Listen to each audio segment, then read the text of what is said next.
Salut à tous, on se retrouve aujourd'hui pour une piqûre de rappel sur des notions essentielles pour réussir dans l'immobilier. L'écoute active, la communication et la prise de notes. N'oubliez pas que l'objectif de la formation que je vous ai donnée la dernière fois est que vous serez capable d'optimiser vos compétences en communication interpersonnelle en appliquant les techniques d'écoute active et les méthodes de prise de notes efficaces afin d'améliorer vos interactions professionnelles et la satisfaction client. L'écoute active. Alors, l'écoute active, vous rappelez-vous de ce que c'est?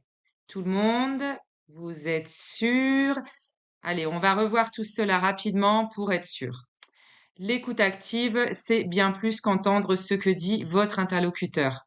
C'est être attentif à ses mots, à son langage corporel, à ses émotions.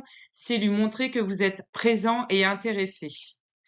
Pourquoi est-ce si important? Parce que l'écoute active vous permet de créer un climat de confiance avec vos clients, comprendre leurs besoins et leurs motivations, identifier les problèmes et les points de blocage et enfin proposer des solutions adaptées et personnalisées.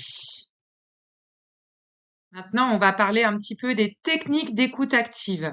Donc, pour développer votre écoute active, n'oubliez pas ces quelques techniques.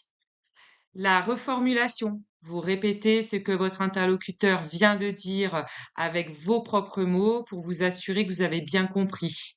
Cela vous permettra à votre interlocuteur de rectifier ou de reformuler si vous n'avez pas compris, mais aussi de lui montrer votre attention si vous avez reformulé sa demande. Il y a aussi le questionnement. Vous posez des questions ouvertes et clarifiantes pour encourager votre interlocuteur à s'exprimer et à approfondir ses propos. L'empathie également. Vous vous mettez à la place de votre interlocuteur pour comprendre ses émotions et ses motivations. Et enfin, le silence. Ah oui, pardon. Vous laissez des blancs pour permettre à votre interlocuteur de réfléchir et de formuler ses pensées. Nous avons aussi vu la communication efficace. Une bonne communication, c'est la clé pour des relations professionnelles réussies. Dans l'immobilier, vous devez être capable de communiquer efficacement avec vos clients, vos collègues et vos partenaires. N'oubliez pas que la communication est verbale, non verbale et paraverbale. Verbal, c'est ce que vous dites, vos mots.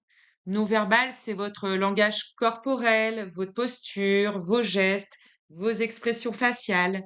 Et paraverbal, c'est le ton de votre voix, votre intonation, votre débit. Passons maintenant à la prise de notes.